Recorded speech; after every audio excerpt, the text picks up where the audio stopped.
I was told you were coming. So, who do you kill for fun around? If this girl gives him 1 minute of happiness, it is 1 minute too much. Baby, She's not Angel anymore. I'm back. Jeez. I don't like vampires. I'll take a stand and say they're not good. You're like a candy. It's fucking I fantastic. love that sound. The ice cream bar's this way.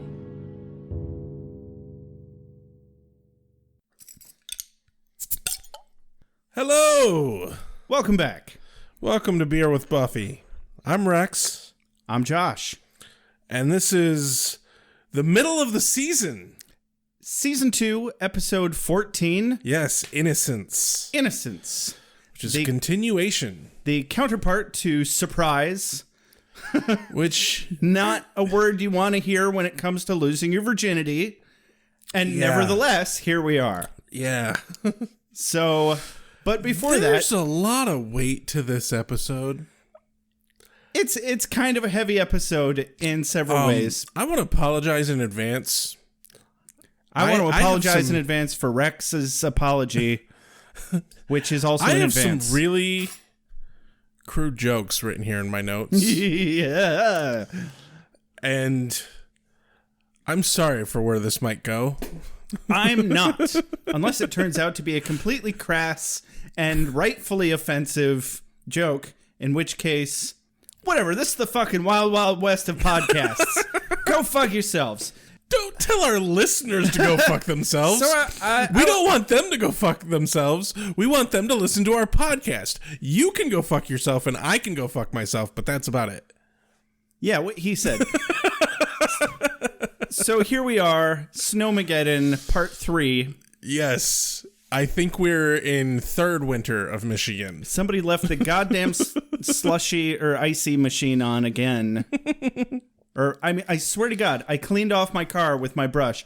It was perfect icy material. Like, if I had had a little cone cup and some blue syrup, Right? I could have sold that shit at a carnival for $5 a piece. It was that perfect. Except no one would buy it because they could literally just turn around and, pick some up off the ground. Yeah, I don't know how we haven't just been stuck here in your apartment for like 3 weeks now. We actually have, Josh. You've been here this whole time. Day 300 billion 18,000 D12. Oh, this would be such a shitty place to be holed up during the apocalypse. Rex hasn't combed his ass hairs since, God, I can't even remember. First off, ew. Second off, I don't really have ass hairs. I'm not sure why I know that that's there. It all just kind of melts together now. The vacuum cleaner keeps winking me in the face. I can't tell if it's flirting with me. All right. Moving on from that disturbing shit, how about a mom I synopsis? think I'm seeing patterns in the static on the TV.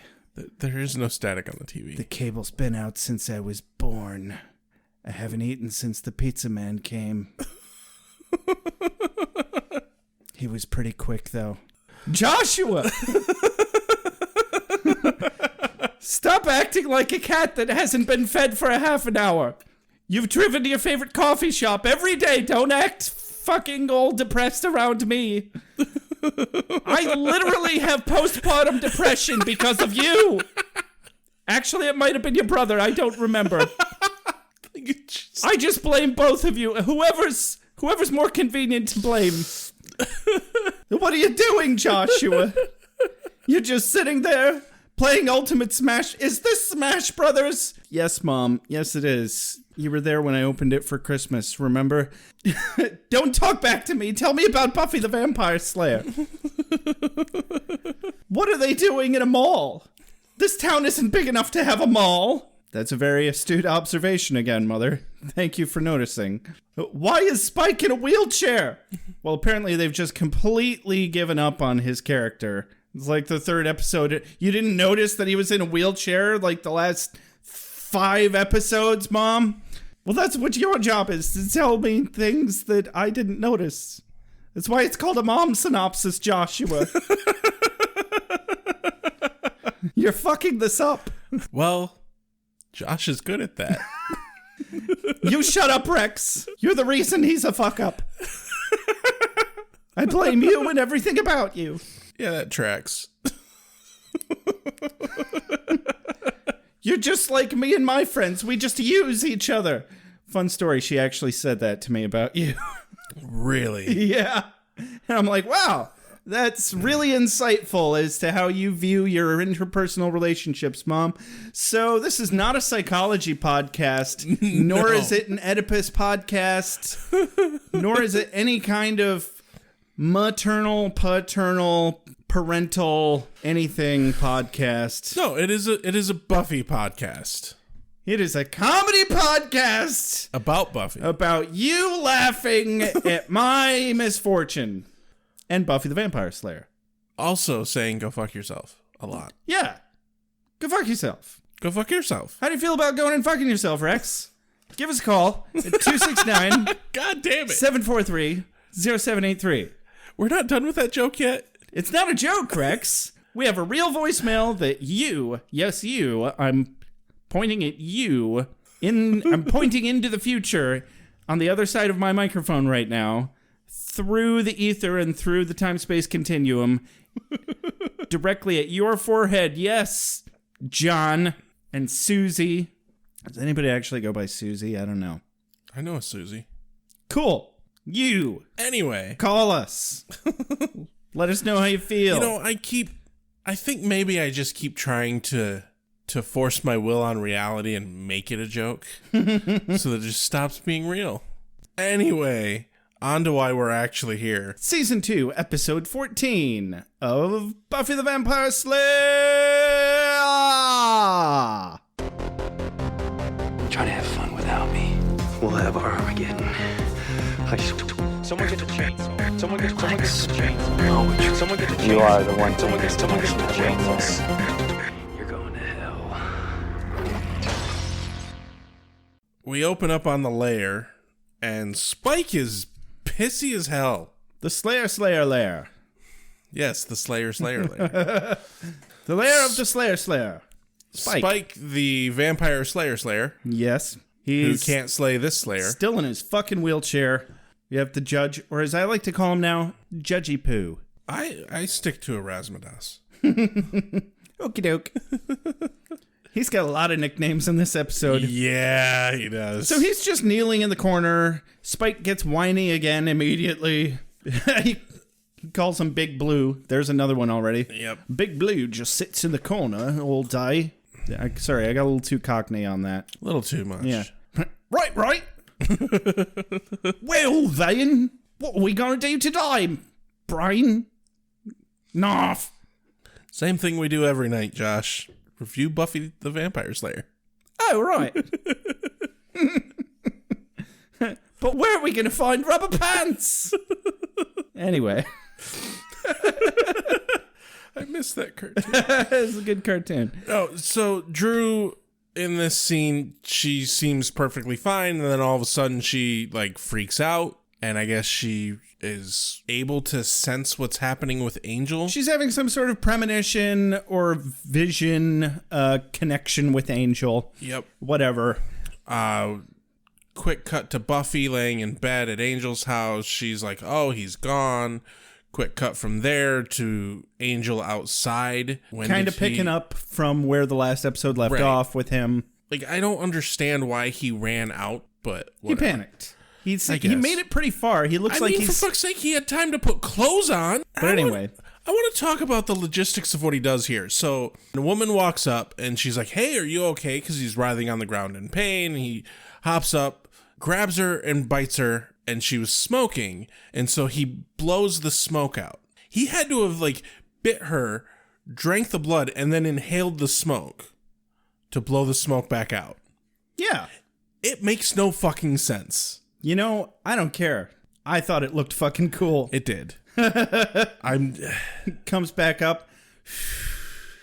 I feel fine. And I just want to say, that's hard to fake. This is supporting evidence that David Boreanaz may or may not be an experienced smoker. I wouldn't know. I kind of sort of quit smoking last May. I was actually still a smoker when we started recording this podcast.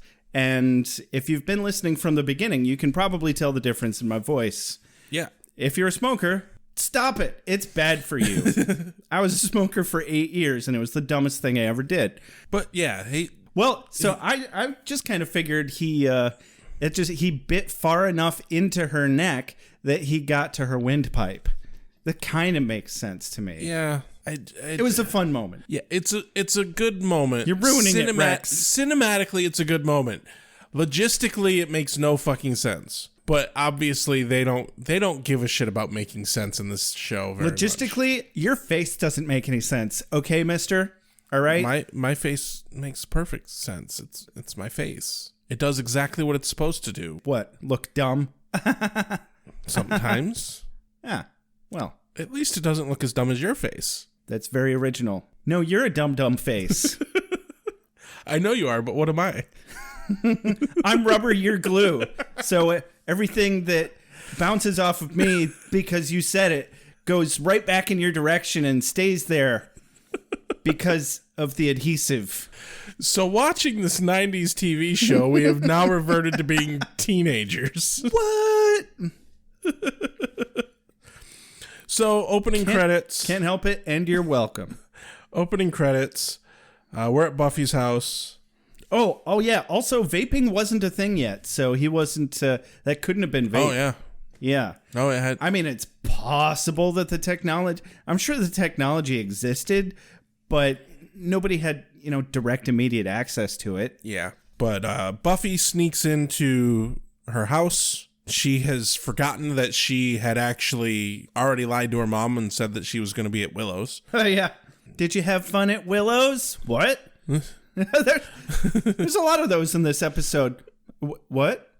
Right? The conversation's really nothing. It ends here with Joyce looking at Buffy quizzically, and it's like, something seems like different. And she's like, I don't know, you just look, and then trails off. And I'm like, Joyce, the word you're looking for is laid. And thankfully just fucking trails off and just lets it go. I'm like, thank you. A little goddamn privacy. For Christ's sake. Why you gotta be so prying all the time, Mom? She actually does well in the few bits that she's in this episode. She does okay this episode. Absolutely. There's... Yeah. Nah. Compared to what she was the last episode she was in, Right? she's a lot better. Yeah. And she has a long, slow crawl into being a character that I actually like, and then they kill her. And one of my favorite parts of the episode, we cut from here to the library where we see the Scooby Gang who've been up all fucking night. They did spend all night looking for packages. You fucking called it. And they're like, Buffy hasn't checked in. What's wrong? We gotta go save her. He walks in complaining about having been at the bus station all night, and there's no packages or anything. And Giles is like, no vampires transporting boxes. No, but a 400-pound wino offered to wash my hair. I'm like, that's an accurate representation of the bus station. I mean, Especially in this town. Nobody's ever done that specifically with me at the bus station. I used to drive a city bus for my hometown, actually. And I have probably my craziest bus story real quick here. Somebody got stabbed to death only about 100 feet away from me one time. How have I not heard this? You had to have. No! Well, I would have fucking remembered this. To be fair, they didn't die on the scene. They went to the hospital and then would have lived, but died from an infection in the hospital. Oh, Jesus Christ. But they got stabbed something like 27 times or something. And everybody... I didn't know. Everybody at the station was like flipping out, and... As you should. And a bunch of people were looking at me because I worked there, and I'm like, I'm going inside. I'm not qualified for this shit. This is not my job description. Yeah, No, I mean, I picked up the phone, and I was like, hey, dispatch, you hearing this? You seeing this? Cops? Yeah. Now? Holy shit, I never knew about this. Yeah. So that's... Wow. a day in the life. Well, I am less inclined to take the bus now. Yeah, no, it's fucking rough. It's kind of rough around here sometimes. Dig this. Dig this. Sorry you had to wait. Fire, beheading. Hurry up, sweet dreams. Sunlight. Hurry up, sweet Dreams. Holy water, usual. Oh yeah. I hit him. With what? A desk. Anyway, So yeah, Xander's worried about Buffy. Willow backs him up, and they're about to storm out, and they're going to go storm the factory where Spike and Drew's lair is. and the judge. And Buffy shows up. Well, and Xander's like, well, those of us who were born with feelings are going to do something about this. And I'm like, oh, and that's you? Xander's problem might be that he has too many feelings. I think it is. It's not an inaccurate statement. He's a very emotional boy. Yeah. But yeah, Buffy shows up. And I wrote down, oh, they are going to be so pissed when they find out. And she just lies to him. Yeah. Oh, quote of the day. Willow says, no, Xander's right. My God, you people are all... Well, I'm upset and I can't think of a mean word right now, but that's what you are, and we're going to go to the factory. And I just thought that was funny because normally I'm better at thinking of mean things to say when I'm angry. I guess that shows what that says about me. I think Willow's just not really capable of saying mean things. Or more so what that says about Willow, yeah. Yeah. See how I made that about me? I know. I was trying to come up with something clever, but no, you're an ass. Thank you. So Willow walks with Buffy. They're going to class. We get this. Oh yeah, they all looked at her the same way that they looked at Angel when he said that Buffy wasn't sleeping well. Her story didn't really hold up very great, but Giles also thankfully backs off. Yep. For now anyway, just kind of glossed over it. Yeah, so Giles is grilling Buffy about the judge now because they need to get up to speed. They've confirmed that the judge is in fact assembled. Yep. And he says, the stronger he gets, he'll be able to reduce us to charcoal with a look. Which I couldn't really tell that he was saying charcoal. I had to turn it back a few times, but maybe that's just me. He didn't enunciate very well with this one. And then Buffy ties it up with, also, he's not the prettiest man in town. And that seems to be the moment where Giles is like, oh, shit, we need to get our things together. No, one of the things that's mentioned, though, she says to him that she kicked the judge, and it actually, affected her, just that amount of contact. She said it gave her an instant fever, I think. Yeah. So that tells us that she can't just fight the judge. Yeah. Because if she does, he'll just burn her to death. She'll just turn to dust there, if she gets there's near one him. hell of a fucking complication. Yeah, absolutely. And, that's a fun new challenge to throw at Buffy. Why not? So the race is on to research the judge and figure out how to fucking take him out. The solution is kind of silly, but cool. So Willow and Buffy leave, and Miss Calendar kind of follows them. And there's this moment where they turn and they start walking upstairs, and she just kind of steps around the corner and eyeballing them. Like they didn't see her there, though, is the weird part. And at first I was like, why the fuck does she care? Oh, right, she kind of has a vested gypsy interest in Angel. We cut to the lair where Drew's recovering from her vision. I'm naming all the stars. She's back to being a bit nuts. Problem is I gave them all the same name and there was mass confusion. I mean... Drew's been more quotable the last few episodes than Spike has. Oh, God, yes. Yeah. And that's okay. We're going to have fuck tons of Spike quotes to come down the line. It really... what the fuck were they thinking with this wheelchair Spike bullshit? Suffice to say, it's quite dumb. They're sidelining one of their best fucking actors. Yeah. It's annoying. It pisses me off. I will say this, though. Angel comes into the lair, and I gotta say, David Boreanaz here, I like him acting as Angelus far better than I like him as Angel. Oh, yeah. He's a lot more fun. He's not so fucking broody. Yeah. So Rex, you're not really going to get this because you haven't seen Supernatural, but it's the exact same thing happens with Sam, but he quite literally loses his soul because he went to hell and then gets brought back by an angel, and he spends the better part of a whole season without a soul, being a complete fucking badass. Not evil per se, just no soul. He still has all of his memories and everything. He's still technically Sam, but without Sam's emotions. He's the opposite of a Pixar movie.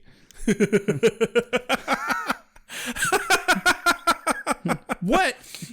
That's a great way to put that. What if Sam didn't have emotions? See, that specifically makes me think of Community because they're like, you are the opposite of Batman.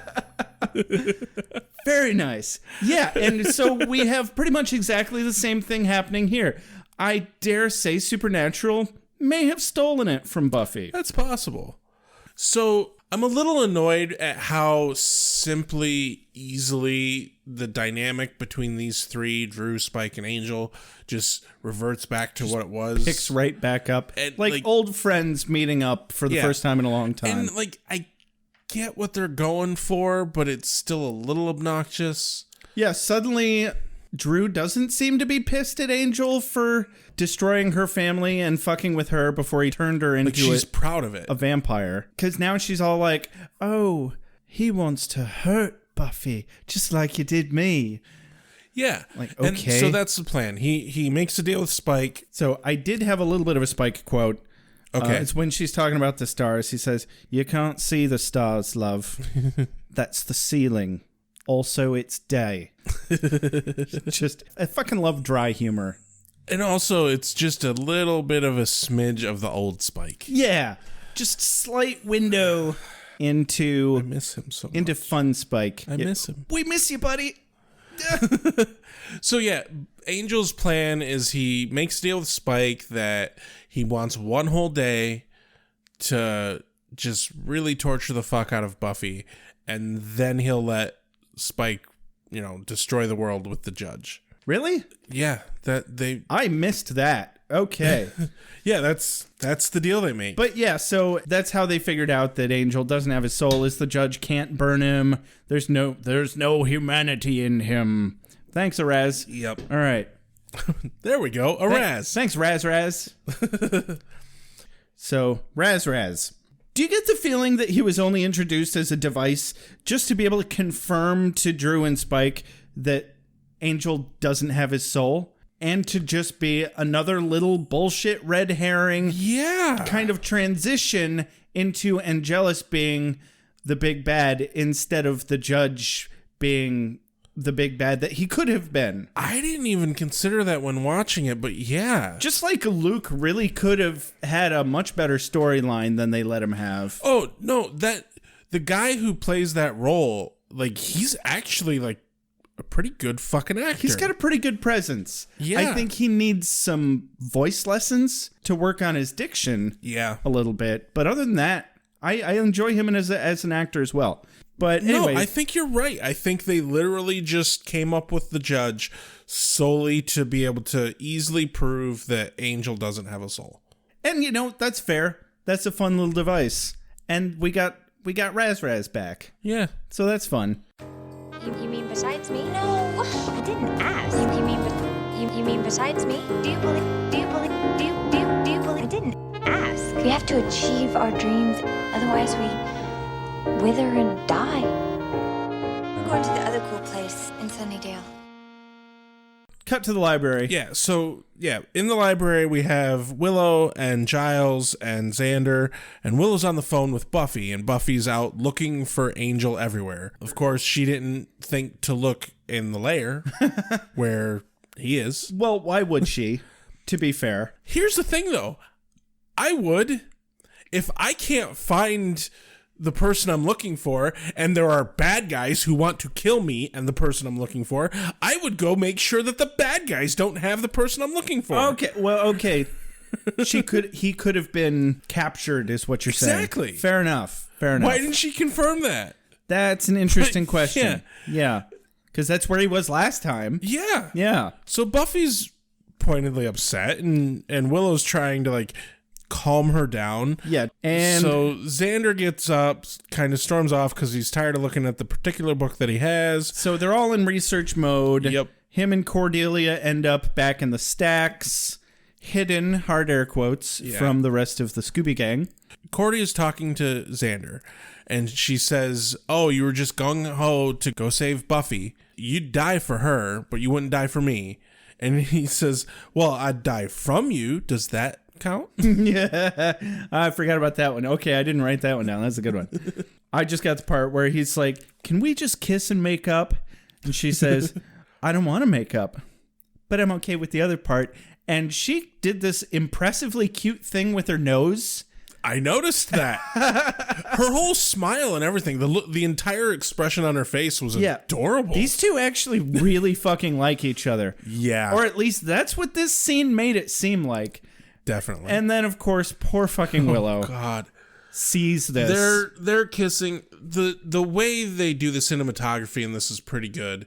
They're kissing, they separate, and behind them is standing there Willow. Yes. And she storms off, and Xander follows her. They end up out in the hallway outside of the library. Did you write down what she said here? I got the good part anyway. Okay. Basically, the gist of it is she's just ripping Xander a fucking new one. Like he fucking deserves. Yeah. And she's like, "Really, Cordelia? Of the I Hate Cordelia Club, of which you are the treasurer?" Xander says, "I was gonna tell you."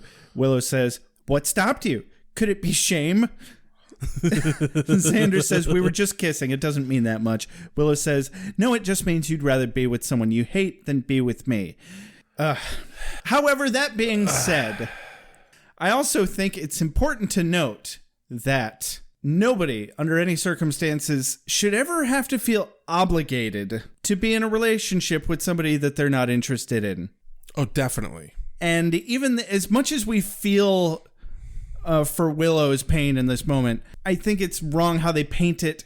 Like, we're all sitting here wagging our finger at Xander going, "How dare you, you motherfucker," when Exactly. really he didn't do anything wrong insofar as dating Cordelia.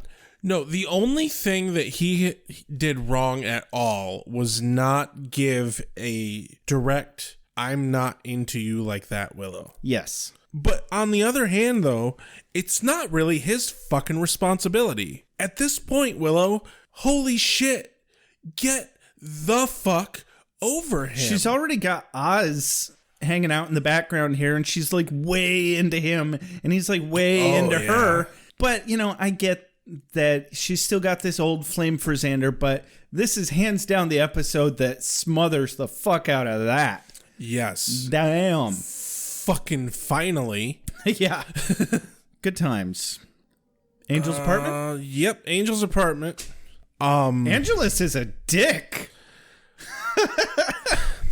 Now, I know they're purposely playing on a common thing that legitimately happens, but this whole fucking bit fucks with me.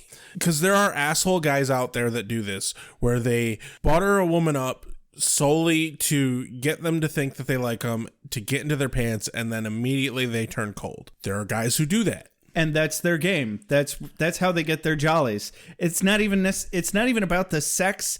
It's about feeling powerful, slamming them down on their face emotionally afterwards. And we're not unaccustomed to seeing that as the villains of 90s teen dramas. Like, that's a very common, you know, especially in the 90s trope.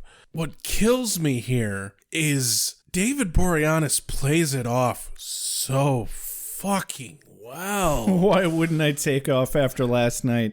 You got a lot to learn about men, kiddo. Wow. The shit that was falling out of his mouth. Yeah. Just was jaw-droppingly shitty. And then she's like, "What? Was it me? Was I not good?"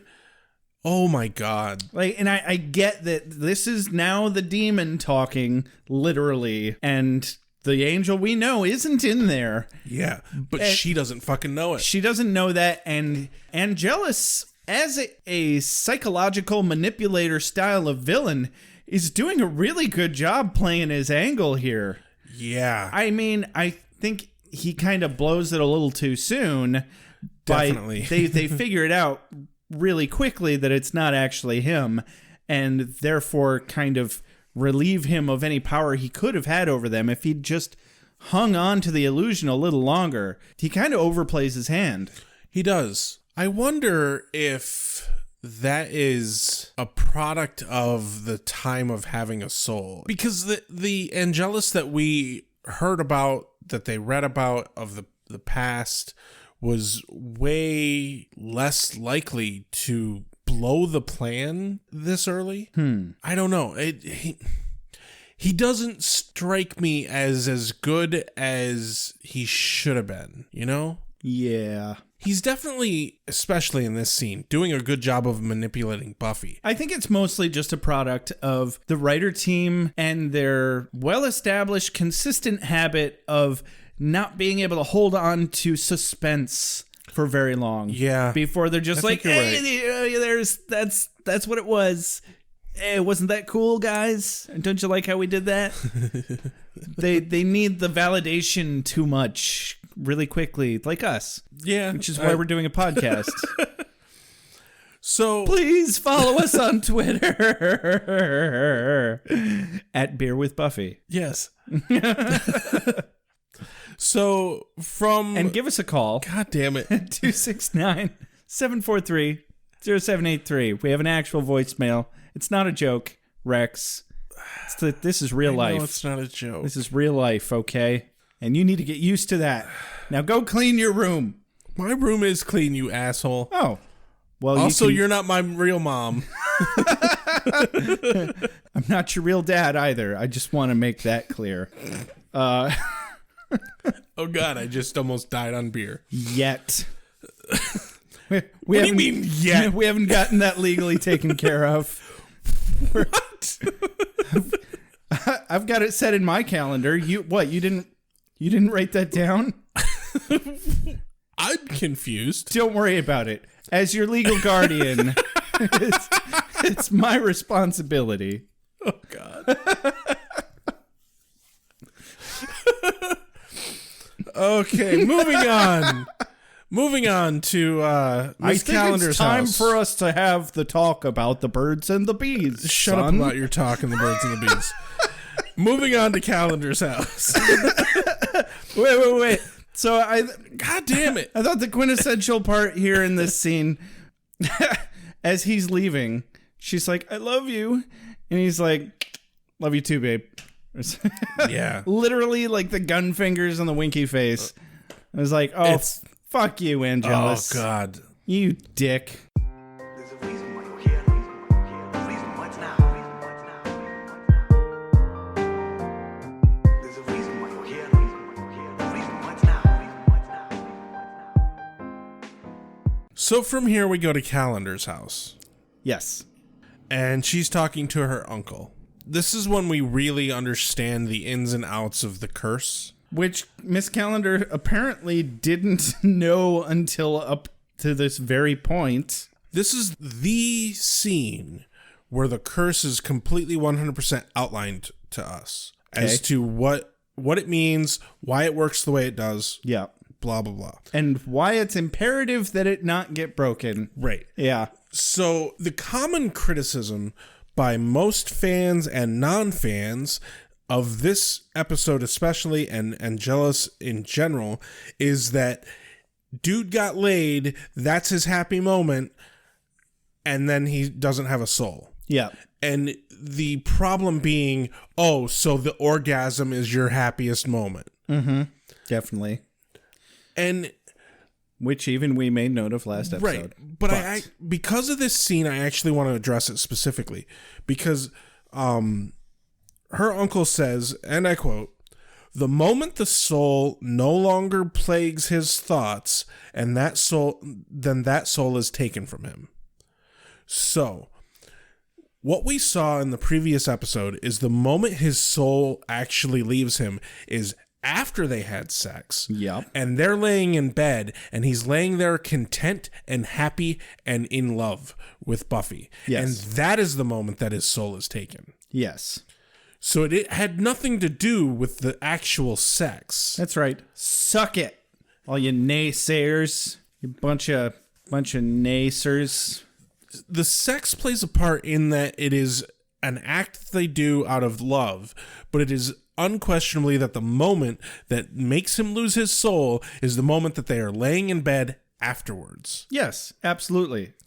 And I wanted to address that solely because it changes the entire dynamic of how horrendously wrong it is that Angel loses his soul like this. Because it means that it's not that Angel and Buffy can't fuck. It's that they can't have these quiet, soft, content moments anymore. Mm-hmm. And that really fucking sucks. And that's why they end up having to break up eventually, blah, blah, blah. And we did kind of cover that at the end of last episode, but that's definitely a much more concise overview of the situation and definitive, well thought out. And I did like the fact that the uncle here does say that the curse isn't about justice, it's about vengeance. Yes. We do not serve justice. We serve vengeance. Now, if you look on the dollar menu over here, God, we also have hash browns. oh my God, that is racist. What? How is that racist? He's talking about serving things. And I just imagined being in a restaurant with an angry waiter. We do not serve justice. We serve vengeance. Anyway, moving on. What about waffles? Do you serve waffles? God, I love me some waffles. Right. Anyway, we cut to the school. Willow comes back to the school, rips into Xander really fucking deep. But she's back because she's part of the team. This is a important, dire situation. But she tells him that he has gross emotional problems. Yeah, she says, let's get this straight. I don't understand it. I don't want to understand it. You have gross emotional problems and things are not okay between us. And I'm like, Christ, someone finally said it. I love this moment. They're talking about the situation and they're reciting the fact that the fucking judge can't be killed by an army, can't be killed by forged weapons. All of a sudden stops talking, stares into the middle distance and goes, whoa, I think I'm having a thought. Yep, that's a thought. Now I'm having a plan. And then the lights just go, and I think what the symbolism here is supposed to be is that the lights go out because Xander burned out the grid developing a plan. Yes, I didn't even consider that. And yes, that sounds great. So, no, because his whole expression... Most people have a light go on. Right. But his whole expression is the kind of expression where when somebody gets that look about you, you look at him and you go like, man, I smell smoke. Yes, exactly. He fried his processor, man. No, but you... Game over, man. The third part of the line... Like, Scoob! I always have the best ideas when I'm high. Shit's legal now, Scoob. Renew, Shaggy. But you missed the last part of it, is he goes, no, I'm having a Wiggins. Oh, yeah. But you tied it right up. Well done. So he leaves, Willow just standing there in the dark. Well, I mean, so Angel shows up. Yep. And then he tells Xander to go get the rest and asks Willow to come look at something. Like, he's not holding anything. Like, this is pretty creepy. And even Willow's walking slowly. Xander makes it about halfway there before he's like, wait a damn second. His instincts are screaming at him something's fucking wrong. Yeah. And Miss Calendar shows up there with a fucking cross. But she's not fast enough. Angel grabs Willow. Xander runs screaming through the door and he's like, don't do that. Angel says, oh, I think I do that. Which is an interesting way to put it. But okay. Yeah. He reveals that he's Angelus to them and Buffy's fucking standing behind him. So all that fucking head case work that he's been doing on Buffy is now null and void. This is where he really overplays his hand. Exactly. Yeah. But Xander got guts, man. Xander grabs the cross from Miss Calendar, very cautiously walks up behind Angel to put the cross in his face so that he tosses Willow aside. And that takes guts. That does take some balls there. I still felt like this scene was a little fudged. How do you mean? Like, I mean, he just kind of said and stumbled at the cross. It would have been better if Xander, like, hit him with the cross or something. Yeah, he didn't even touch him with the cross. He was just like, oh, that's a cross. I'm scared of that. I mean, worst case scenario, it, like, burns into his face the shape of a cross. What if... And he completely lost his leverage over it. You're not wrong. So, yeah, he just kind of slinks out the door awkwardly. Why? Buffy's just sitting there looking traumatized. So, my question is, where the fuck's the security guard now? Right? I mean, sure, the other one's probably dead, but did they just not hire a new one? Apparently. I guess they just can't fill the post now. Right? Who the fuck would want to be a security guard in any building in Sunnydale? Like, I bet that guy's probably still just getting paychecks sent to his house. They never even knew that he was gone. Yeah. They wouldn't check up on him. Right? Why would they? It's hard for me to say anything cool or witty or at all. I can usually make a few vowel sounds and then I have to go away. I don't mean to interrupt your downward mobility. Yeah, you're the Slayer I and just wanted to we're tell like the Slayerettes. Oh, please. So, cut to the library, and they're like, oh, what do we do now? And Giles' answer is, leaning towards blind panic myself. Yeah, that. I loved this line from Giles here because it's so candid in that he's has no fucking clue what to do. And it's so rare for Giles to have no clue what to do. Yeah. So this is when the Scooby Gang kind of gets a hint of what happened between Buffy and Angel. And the only one who picks up on it is Willow. But Giles is like trying to question Buffy and kind of pressing, and then Willow's just like, Giles, shut up, as Buffy leaves, because she realizes what has happened. Yeah, because Cal says, but you didn't know that he had turned bad. Willow's like, how did you know? And Cal says, what? Yeah. And everyone drops that. Yeah. Willow says, well, you knew. You told me to get away from him. And Cal says, oh, well, I saw his face. No, it was way too dark. Bullshit. And the cinematographers made a very clear point of that. Yes. So, yeah, then Giles prods Buffy a little too hard. Yeah. Like, he's like, well, you must have some sort of insight into how this came about. It's definite that he really has no fucking clue what happened. And no guess whatsoever. Yeah. Well, my take on it was, like, at this point, they still have not said the word sex. Not even Buffy, not Angel, not Willow, not even Xander or Cordelia. And just with the overall theme of, horny teenagers. Right. And even, horny adults. Fucking Joyce had a date. And then there's Calendar and Giles. And so sex is a very prominent theme in this TV show. And they still haven't said the word once. And so now Buffy's lost her fucking virginity in this episode. Yep. And it's had dire consequences for completely outside of the norm reasons. And I think it's really sad. It is a sad day that it is so common within our culture to stigmatize sex that even in a life or death situation, Buffy does not feel comfortable telling anyone that she had sex. What kind of social commentary is that about our culture's inhibitions and sexual repression? The worst part is I can't say for certain that it's gotten any better from this 90s TV show. Right? If anything, it may have taken a couple fucking steps back. Yeah.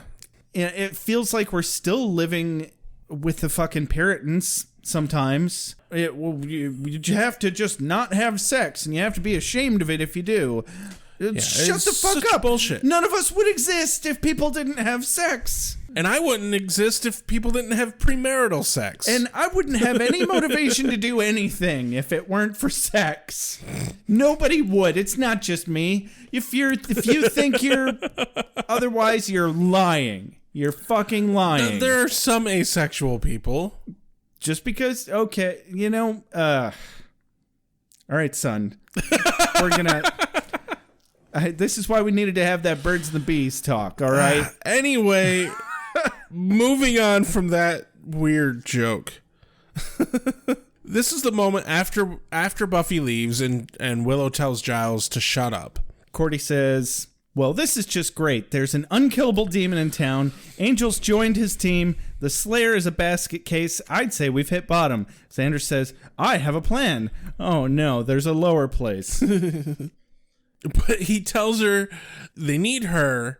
They need a vehicle that is not her car. And he says, just meet me at Willow's house in half an hour and wear something trashy. Yep. Which is horribly sexist. And I guiltily laugh at it. I want to mention that this episode is one of the most egregious in the timeline problems of this show. Oh? Because he says, meet me in a half an hour. Oh, that kind of timeline. And then it becomes the next day before they are at the army base. See, I didn't even think about that. Okay. So the next scene is back at the lair with Angel and Spike and Drew. Spike is talking to Angel about killing Buffy. He's pissy that Angel hasn't killed Buffy yet. And he calls it their reason d'etre. How the fuck did he say that? I skimmed right over that because I was like, even if I do, I got what he meant in context. It's a French word, Okay. apparently. It's a common usage in French, meaning reason for being. Sure. The first sentence was enough. He's like, we do still kill people. Yeah. And so Angel gives him some shit about, you can't just kill her. She's stronger than any other Slayer you've ever fought before. Yep. In order to kill her, you have to love her. And this is where Drew is like, you don't want to kill her because you want to hurt her like you hurt me. Yep. And like, that's a good thing. Inconsistent Drew. And then we cut to Buffy's house. Honestly, though, I thought that was a fairly decent villain speech out of Angel. It definitely was. I think it was a good moment that establishes that he's going for psychological terror, which is nice because we keep getting all of this, we're going to be two-dimensionally evil shit out of the Master and now Spike. Right. So from here we cut to Buffy's house where she crawls into bed and she just cries. What made her think that she was going to be safe at home? It hasn't occurred to her yet that Angel has already been invited in. How has that not occurred to her? I don't know. She's emotional and tortured. Okay. Would you be thinking clearly in her fucking position? I sure as fuck wouldn't. Clearly, no, but that seems like a pretty major oversight. Either way, she cries herself to sleep. And she takes the ring off. It's not like they broke up. It's really more like he's dead. She falls asleep crying. She has a sexy, sexy dream that turns into a not sexy dream. In the dream, it is shown to her that Miss Calendar knows something. And whether it was some sort of cosmic premonition or just her subconscious being like, hey, remember that thing that Cal said? Remember how weird that was? So, cut to the next day. How many people want to kick some ass? She comes storming into the fucking school like she's going to kick some fucking ass. Oh, she's pissed. Storms into the computer lab. Giles happens to be there. Nearly That's fucks up. Convenient. It's like just slams her down on a desk right in front of the whole fucking class. Oh, yeah. And Giles is like, everyone go. Everyone, you're dismissed. One of the kids is like, should we get the principal? And they're like, no, we can't afford to pay Snyder for this episode. It's fine. This is when it dawns on Giles what happened between Buffy and Angel. And he's just like, oh. That's most of his line when he realizes what happens. Yeah, and there's not even a good quote to get from it because it came from a look from Buffy. He's like, but how do you know that you're responsible? And she gives him the mom look. Right. And he's like, oh. Yes, Giles. They porked. Oh my. Sex. And she's like, you just got to curse him again. And she's like, we can't. Miss Calendar responds with, we can't. It's lost magic. So Cal promises that she'll take Buffy to someone who can, Yep. which I don't know why she's saying, oh, we can't possibly do that kind of magic. Oh, but my uncle can. He's in my apartment right now. Right. Anyway, essentially cut to Uncle Enos getting murdered. Yep. Hey, got your steak. Hey, got your steak.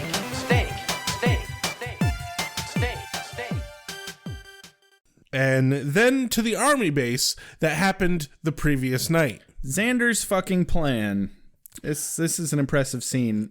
All of this scene fucking love this whole bit. Is just impressive in so many different ways. I love the concept that Xander has this knowledge that he can tap into. Okay, I thought it was a bit of a cop-out, but it does make for some fun and different situations. Like, I was not expecting a military base to be part of this plan. Right, but it makes a certain amount of logical sense.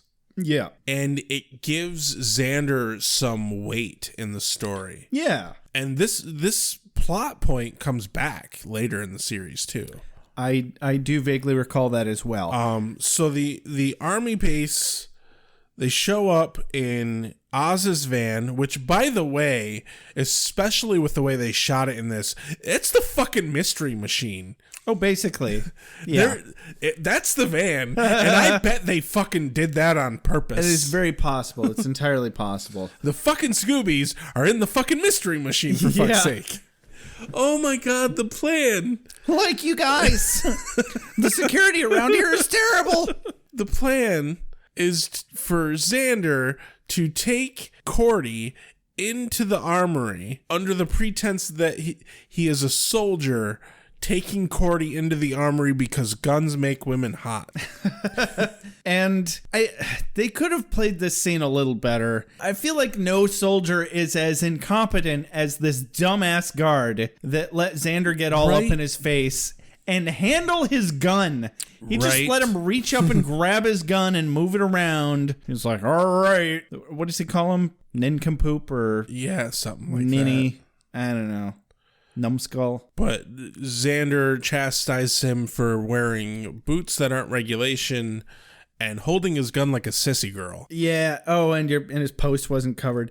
Anyway, it's the most asinine way possible that he's able to get into this weapons storage. It's this one inept guard. But we do get a really good fucking line because the guard's like, all right, you have 20 minutes. And he goes, I'm only going to need 5. Forget I said that last part. Yeah. Very nice. But they get into the armory, which wasn't even fucking locked, mind you. Yeah. They get in there. Why does it need to be locked? It's guarded. Right? Isn't that all that really matters? Anyway, while he's looking for the thing that he is looking for, Cordy and him are talking, and she's like, do guns really make women hot? And she said, do guns really make women want to have sex? Okay. They finally said the word sex. Right. And then Xander doesn't really have an answer for that, but then she's like, well, do guns make men want to have sex? And his line here is just amazing. He says, I'm a 17-year-old boy. Looking at linoleum makes me want to have sex. All right, son. I don't want to know what you're doing in the kitchen while I'm at work. Were you this cognizant of your out-of-control sex drive at 17? We do get to as fuck wasn't. We do get to have the birds and the bees talk. All right. God damn it. I'm so glad you've decided to open up to me, boy. I will fucking slap you. You call me boy one more time. I didn't think this day would ever come. No, but seriously, I wasn't this self fucking aware at 17. What's that, boy? I can't hear you. Okay. Anyway. I wasn't this aware at age 17. Were you this self-aware at age 17? No, I don't think anybody was. As we established in episode 1, these characters are slightly overwritten. A little bit. And, it's for effect for the audience. I think there's plenty of shows that realistically portray children and teenagers. This is not one of them. True enough. So we cut to the van, and Oz is the smoothest motherfucker ever. I mean, I don't even think Smooth begins to cover it at this point. Right? He's the realest motherfucker. Right? So Willow's like, hey, you want to make out? And he completely ignores the question. At first, he starts off with, when they cut back to the van, he's like, so you guys steal weapons from the army a lot? Willow says, well, we don't have cable, so we have to make our own fun. Right. Anyway, and then Oz provides us handily with Rex's likely quote of the day, is their entire conversation where he says, oh, I'm not going to kiss you. To the casual observer, it would appear that you're just trying to make your friend Xander jealous. See, in my fantasy, when I'm kissing you, you're kissing me. It's okay. I can wait. Yeah. Yeah. But he even tells her a story about how he sits and daydreams about kissing her and everything. I was not expecting him to call her out like that. Who at his age could? As Xander expressed previously, looking at linoleum can make a 17-year-old want to have sex. Speaking of overly self-aware 17-year-old boys.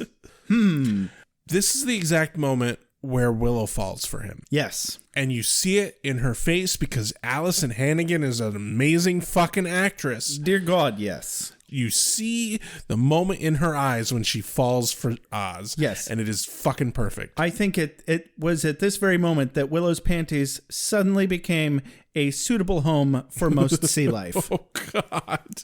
Clean up aisle Willow. Shit, clean up aisle me. God damn. That was some smooth motherfucking shit right there. It really was. Oh, it really was. I was like, I'll make out with you, Oz. Or Willow. Oh, wait, no, it was Willow that wanted to make out. I can't say I wouldn't I'll make out with Seth. everybody. Let's just go. I can't say I wouldn't make out with Seth Green. Right? Given the opportunity. He's a smooth motherfucker. And he's funny. Right? Hey, Valentine's Day is coming up in just a couple of days here. So maybe we can make this wish come true for you. Not likely. Yeah, not likely. So from here, we go to Miss Calendar's house where Giles, Miss Calendar, and Buffy find that Uncle is dead. Did you write what was written on the wall? On the wall, it was written in blood. Was it good for you too? Right. And Giles is like, he's just trying to make it harder for you. And her response is, he's only making it easier. And this is exactly the problem with Angel's entire approach. Exactly. Is because Buffy is too fucking mentally tough to fall for this shit. And way too fucking strong-willed to play into his game. He overplayed his fucking hand. Dig this. Dig this. Sorry you had to wait. Fire, beheading. Hurry up, sweet dreams. Sunlight. Hurry up, sweet dreams. Cold water, usual. Oh yeah, I hit him. with what? A desk. So we cut to the lair. They're preparing to leave. Angel is mocking Spike because he can't go with them. I really enjoyed this, actually. He's like, too bad you can't come. We'll be thinking of you. And Spike's like, I won't be in this chair forever, mate. So this is where I wanted to bring up, why the fuck is he really in the chair at all? I don't understand it either. I wish they would give us something, just a single line of, oh, my back hurts. Yeah, does it take Or- a long time to regenerate? My foot got crushed and it's taking a little extra time for it to heal. Yeah. Something. Like, I don't give a shit. I have to get a transplant for my femur or something. Give us something. Exactly. My fucking hamstring got severed, mate. So they leave, and what'd you call him? Raz? Raz. Raz looks spiffy. Erasmus. Erasmus. There we go. Erasmus. That's way easier to say. Yeah. So Angel tells Erasmus. Angel tells Erasmus that he looks spiffy. I can't even say that sentence. Razzle bedazzle, blah, blaz. Oh my God, from now on, he's Razzle Madazzle. Or just Smurf. We can just... Yeah, which is the name he gets a little bit later. It's the Big Smurf. Then cut to the library. Let's not be too hasty. Hold on to your tits. Well done. Let the record state, Rex is literally holding his man breasts right now. I like to go the extra step for the listeners. So Angel... So they leave Spike behind, and Angel's like, he's talking to Erasmataz. Well, don't you look spiffy? And he's like, spiffy? The look on Drew's face, just this demented, grim delight. I will give this to that actress. She can pull off the creepiest goddamn joyous fucking grin ever. When that woman is on, she is on. Yeah. Thank you, Juliet Landau. Anyway. So we cut to the library where Buffy is opening her birthday gift. Xander says, "Happy birthday, Buffy. I hope you like the color." It looks like one of the boxes that Razmadoodle's arm was in. Kinda, yeah. Kinda, but it's not. It's a box where a bazooka lives. It's a bazooka. And that's really all. Like, I don't really have a whole lot with this scene except the bit with Calendar. Yeah, the bit with Calendar. I got the quote. Buffy's standing there in front of the box. Miss Calendar comes in. She's trying to help. Buffy's like, "Get out." And she like steps further into the room. She's like, "I'm really just trying to help."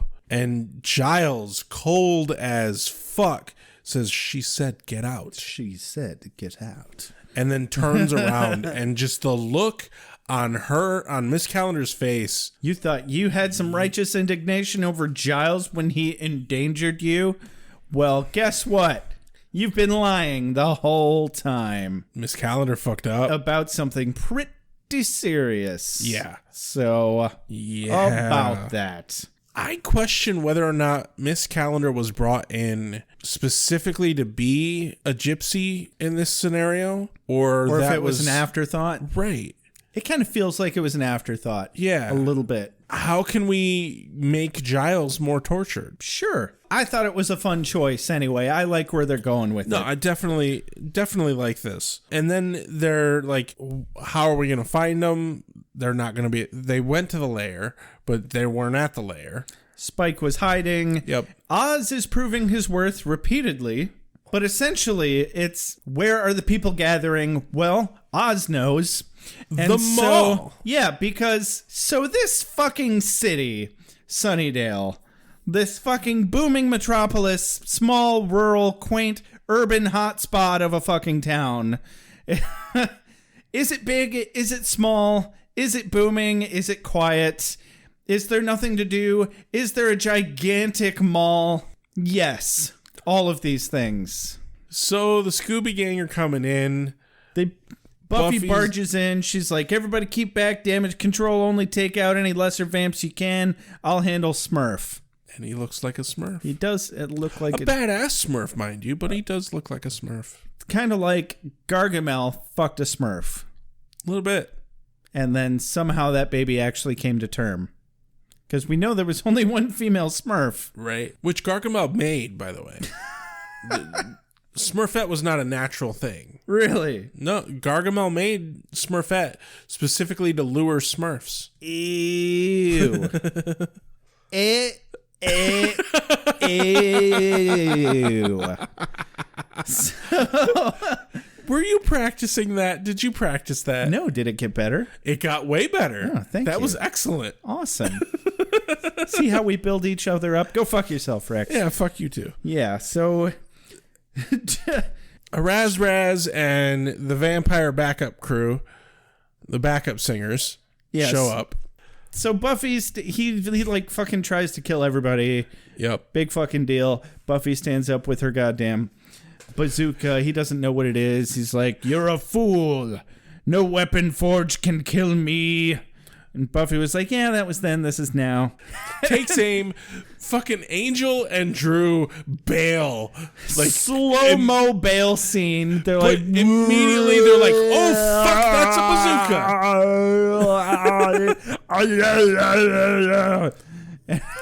bazooka." A Raz is played by Arnold Schwarzenegger. Oh, Thank yeah, you my very bad. much. But he just looks up and he's like, what does that do?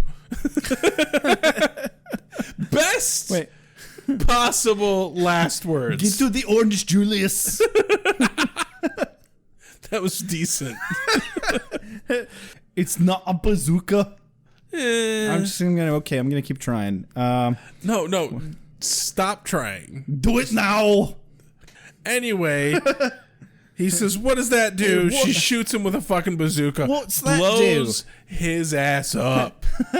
But Brian, where are we gonna get a bazooka?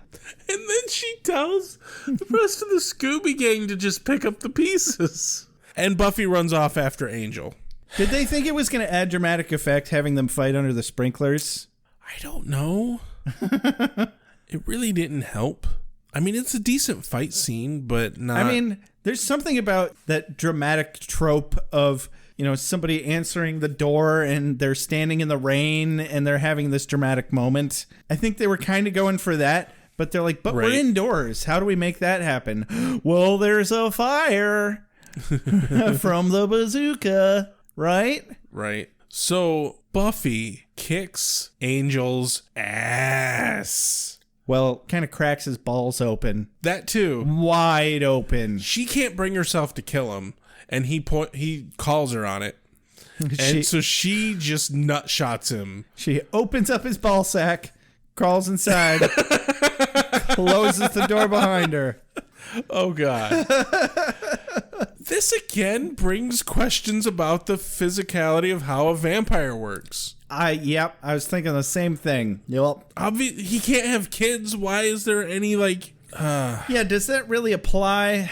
I mean, does he even have nerve endings down there anymore? He can get erect and aroused, obviously, so... Right. That part of his reproductive system is still working. But she lets him go because she's not ready to kill him. Yeah. They find all the parts for the judge, and then Giles takes Buffy home. And any of the times before this that Giles has failed to be a good father figure to this girl are completely set aside. And he Completely is rectified. Fuck yes. Buffy is obviously thinking and expecting shame. She's so used to it at this point. Yeah. She's pretty much been trained to expect the worst. He says to her, I mean, do you want me to tell you you acted rashly?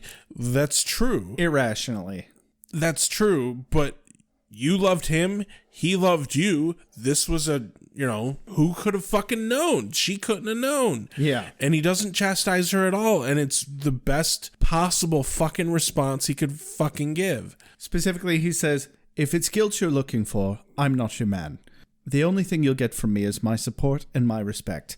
And I welled up a little bit with Buffy. And right? Damn, you were right last episode on her being able to pull out the waterworks. Oh, God, yeah. She does it well. The scene here with Giles earlier when Angel first was being an asshole to her. Yeah.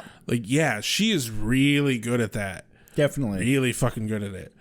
So we wrap up the episode with her and her mom celebrating her birthday. Watching some old movie. Yep. Her mom gets a little bit of credit, I think, in this scene because her mom can tell that something is wrong, but she knows that she's not going to get Buffy to talk about it. Finally gives her some well-deserved respect and space. Yes. She's like, Buffy, do you want to make a wish on the candle? She has some cupcakes. Specifically, I enjoyed that she didn't try to monopolize Buffy's time on her birthday. Just like, that's your day, you do what you want with it, and I'm not going to judge you for it. Personally, this is me making this about me again, but... It's always about you, we know this. I know. Thank you for recognizing that. No, literally, my mom has said to me on my birthday, you're supposed to give your mother flowers on your birthday. Fucking excuse me? Because she's the one who birthed you. I got nothing. Speechless. Wow. Yeah, pretty fucking... We are not here for this psychological trauma. Pretty Moving on. fucking impressive, isn't it? But no, so Joyce lights the candle on the cupcake and says, "Hey, Buffy, make a wish." And she says, "I'm just going to let it burn." And Joyce just lets it be. Good on her. You know what I say to that? Do you want wax in your cupcake, Buffy? Because that's how you get wax in your cupcake. She didn't seem keen to eat the cupcake. But no, that's it. That's the episode. Gur-arg. Gur-arg. Try to have fun without me. We'll have our Armageddon. Someone get the chainsaw. Someone get the chainsaw. Someone get the chainsaw. You are the one Someone thing get the chainsaw. You're going to hell. I guess we do quote of the day first. What's your quote of the day? I don't know. I'm afraid to go first because you might steal it. Well, no, I'm just going to say fuck you for calling out my quote of the day. I was right. Yeah. Oh, that's fun. So obviously it's going to be the amazing Oz quote. I know, but you got to pick one of the lines, though. You can't just make it the whole conversation. I'm going to have to go with, when I think about kissing you, you're kissing me. Good. I like that. See, that's where I would have gone with that one, too. So what's your quote of the day? I'm working on it. Work faster. No. All right. So I'm going to go with, like, I really want to pick something that a girl said. I feel like we're getting pretty heavy on the Giles and Spike. Well, and Oz. I've kind of been noticing Xander. that for the most part, the guys get the better lines. They get the snappier lines. And I tend to go for the snappier, quirkier, upbeat lines. Where, I mean, Willow had some great moments too. I did like when she told Xander that he was emotionally damaged. Yes, that whole bit. It's a little more harsh, but I thought it was an important moment. So Willow says, "Let's get this straight. I don't understand it. I don't want to understand it. You have gross emotional problems and things are not okay between us." And that was some fucking real talk. Yeah. Yeah. It was something that had to be said. Definitely. It is a monumental bookmark in the character development of Willow. And Xander. Yeah. He needed to hear that. Well, because the only other one that I feel like I could go with is Xander being like, "I'm a 17-year-old boy. Looking at linoleum makes me want to have sex." Let's call that one a bonus quote of the day, because I think we both kind of wanted to pick that. That was my second choice as well. So overall, what did you think of the episode? I thought it ended a little too abruptly. The way the fight ended with Buffy and Angel didn't make any sense. They didn't wrap up, no pun intended, they didn't wrap up what happened with the judge at all. Where did Giles get that car? Did he ship it directly from the UK? I have no idea. Did he? No, it can't. It's not. It can't be from the UK. The steering wheel is on the right. You're right. The left side of the car. So did the proper he have side. it towed out of the ocean? Christ, that car is junk. Yeah. It shouldn't even be street legal. Well, think about it. Teachers make shit money. Do you think librarians make any better? Yeah, absolutely. They have to make a lot less than teachers. I felt like they made better money in the 90s, though. No. I don't know. But anyway, so I'm still annoyed with what's going on with Spike, but I really like where they're going with Angelus. And Drew is... They just kind of said, okay, she's better, but she's still batshit crazy. And I'm like, that's a good choice. Yeah. Her being sane is wrong. We've gotten accustomed to her being batshit, and that's where we like her, because she's fun that way. Exactly. I think this was a great episode for getting a lot of deep development of Buffy. And it moved all the relationships in the Scooby Gang moved forward. Great big steps this episode. Shit between Willow and Xander changed dramatically. Shit between Willow and Oz changed dramatically. Shit between Xander and Cordy change dramatically. Buffy and Angel, obviously. Giles and Miss Calendar. All the relationships, all across the board. Huge fucking shifts. Thank God we're moving forward from some of this shit. Absolutely. It was a very eventful episode, regardless of some of its downfalls and pitfalls. Mostly satisfying. I give it 4 stars. Would visit again. Yeah. Absolutely. Definitely made up for the very lackluster kind of just letdown that the previous episode was. Barely anything fucking actually happened. All we got out of last episode was the judge showing up. Judge showed up. We knew there was something wrong with Angel. We're just like, has he got some bad heartburn? What's going on? Right. I don't know. Sure. Let's go with that. This has been Beer with Buffy. Please follow us on Twitter. Like us on Facebook. Please review us on iTunes. You can always email us at beerwithbuffy@gmail.com. You can leave us a voicemail at 269-743-0783. If we like what you have to say enough, we may or may not feature you on an episode. We now have a Patreon. If you'd like to support us, you can buy us a beer on, what is it, patreon.com? Patreon.com/beerwithbuffy. /beerwithbuffy. As always, big thank you to Benjamin Alexander for all of our wonderful transition and opening and closing music. This has been Beer with Buffy. I'm Josh. I'm Rex. Have a good night. That was a good show, son. Good show. Why do you have to be so fucking creepy? Lives depend upon you. I make allowances for your years, but I expect a certain amount of responsibility, and instead of which you enslave yourself to this cult. You don't like the color?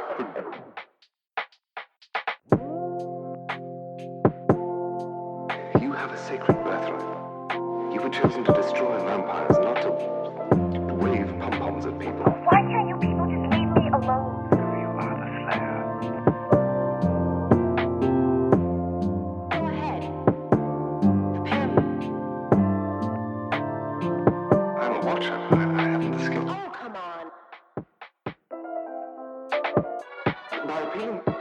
By appealing to your common sense.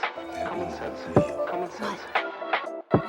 Werewolves, incubi, succubi, everything you've ever dreaded was under your bed, but told yourself couldn't be by the light of day. One girl in all the world. Common sense. One girl in all the world. It was a bit, British, wasn't it?